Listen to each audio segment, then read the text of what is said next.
Welcome to my channel Devendra sir science classes. मेरे channel को subscribe करें, लाइक करें, शेयर करें और कमेंट भी करें। हेलो फ्रेंड्स, आज के प्रैक्टिस सेट नंबर 3 में हम लाए हैं धातु एवं अधातु से 20 इम्पोर्टेंट क्वेश्चन जो सभी परीक्षाओं में पूछे जाते हैं और बोर्ड परीक्षा की दृष्टि से भी बहुत इम्पोर्टेंट है। तो आज का सेट शुरू करते हैं हम क्वेश्चन नंबर 1 से। क्वेश्चन नंबर 1 है, निम्न में से कौन सा तत्व धात्विक है? तो इसमें पहला ऑप्शन पी दिया है फास्फोरस, दूसरा He हीलियम दिया है, तीसरा लिथियम दिया है और चौथा सल्फर दिया है। तो फास्फोरस भी अधातु है, हीलियम गैस होती है, ये भी अधातु है, लिथियम धातु होती है, इसलिए तीसरा ऑप्शन इसका सही होगा।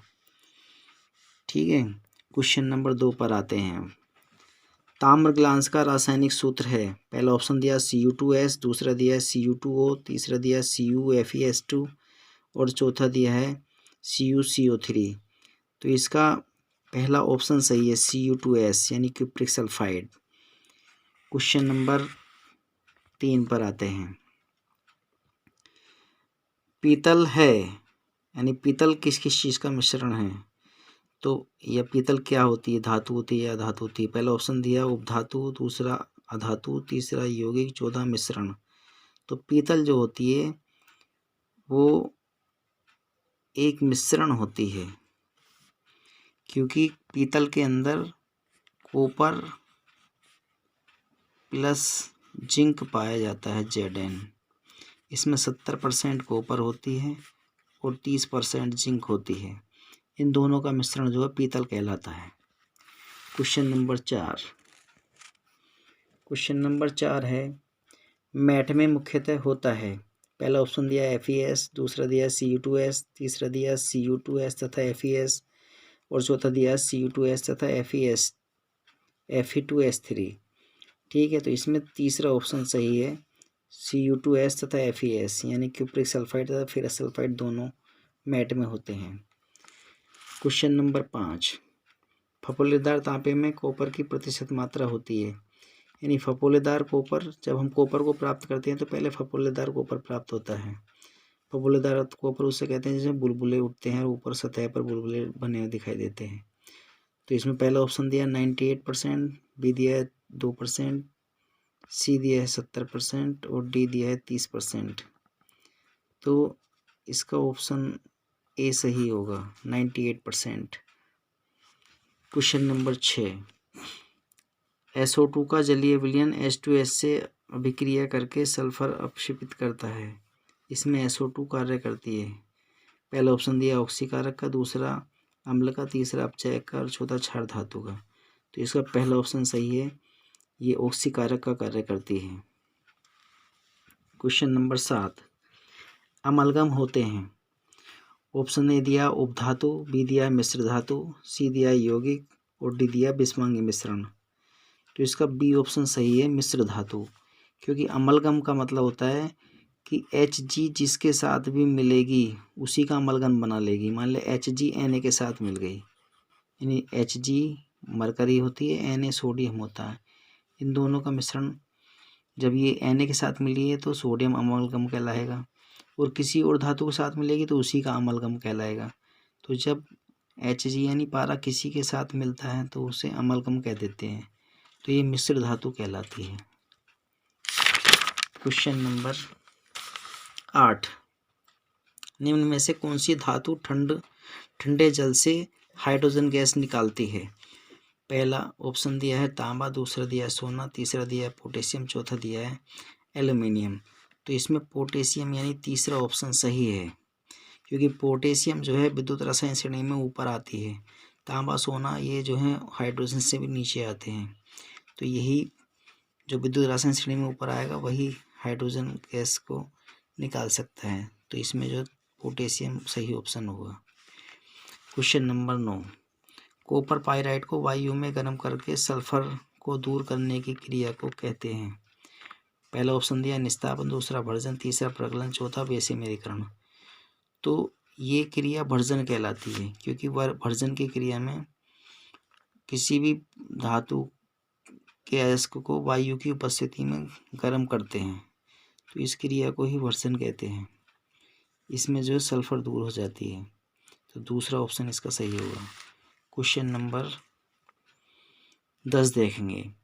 एंटीमनी है, ऑप्शन ए धातु, बी अधातु, सी उपधातु और डी अक्रिय गैस। तो इसमें जो है ऑप्शन सी सही होगा, उपधातु, क्योंकि एंटीमनी, बिस्मिथ ये सब उपधातुएं होती हैं जिनमें धातु और अधातु दोनों के लक्षण पाए जाते हैं, यानी दोनों के मध्य गुण जो है वो उपधातु कहलाती हैं। तो एंटीमनी उपधातु है। क्वेश्चन नंबर 11, मुद्रा धातु है, पहला ऑप्शन दिया है Zn, दूसरा Ag, तीसरा Mg, चौथा Na। तो इसका ऑप्शन Ag दूसरा सही है, क्योंकि मुद्रा धातुएं होती हैं जिनसे मुद्राएं बनाई जाती हैं, पैसे बनाए जाते हैं। जैसे सोना हुआ यानी Au, चांदी हुआ Ag, क्योंकि सोने चांदी के सिक्के आपने सुना होगा। ठीक है, तो ये मुद्रा धातुएं कहलाती हैं। क्वेश्चन नंबर 12 पर अधातु है, पहला ऑप्शन दिया K यानी पोटेशियम, ये धातु होती है। दूसरा दिया F, तीसरा दिया Al, चौथा दिया Na। तो ये भी धातु है, ये भी धातु है, ये भी धातु, तो F जो अधातु हो गया। F फ्लोरीन गैस होती है जो अधातु है। क्वेश्चन नंबर 13, कॉपर पाइराइट का सूत्र है, पहला ऑप्शन दिया CuFeS2, दूसरा दिया Cu2S, तीसरा दिया Cus और चौथा दिया Cuf। तो पहला ऑप्शन इसमें सही है, CuFeS2 यानी कॉपर पाइराइट।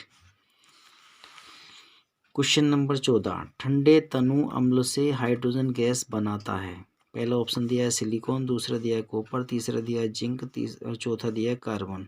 तो जिंक जो है ठंडे तनु अम्ल से हाइड्रोजन गैस बनाता है।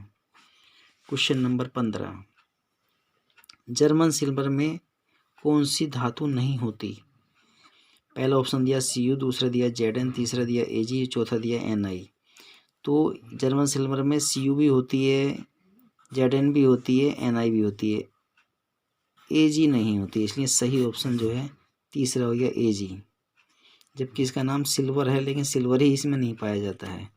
इसमें Cu सबसे अधिक मात्रा में होता है, Cu होता है इसके अंदर 50% और Zn होता है इसके अंदर 35% और Ni होता है इसके अंदर 15%। इस प्रकार से 100% होता है ये। क्वेश्चन नंबर 16 देखेंगे। क्वेश्चन नंबर 16 में दिया है एल्युमिनियम की सतह पर ऑक्सीजन की परत बनना कहलाता है, पहला ऑप्शन दिया है एनोडिंग, दूसरा है केटिनेशन, तीसरा है बेसेमेरीकरण, चौथा है इनमें से कोई नहीं। तो पहला ऑप्शन सही है एनोडिंग, क्योंकि इसमें जो है विद्युत धारा प्रवाहित करके इस एल्युमिनियम की सतह पर ऑक्सीजन की परत चढ़ा दी जाती है, तो इस क्रिया को एनोडिंग कहते हैं। क्वेश्चन नंबर 17 पर आएंगे। क्वेश्चन नंबर 17 है निम्न में से कौन सी धातु साधारण ताप पर जल से अभिक्रिया करती है, तो पहला दिया है ऑप्शन इसमें कॉपर, दूसरा लोहा, तीसरा जस्ता और चौथा सोडियम। तो सोडियम ऐसी धातु है जो जल से क्रिया करती है साधारण ताप पर, यानी सोडियम जल के संपर्क में आने पर तुरंत जलने लगती है और ब्लास्ट कर देती है। क्वेश्चन नंबर 18, खाद्य पदार्थों के डिब्बे पर जिंक की बजाय टिन की परत होती है, क्यों?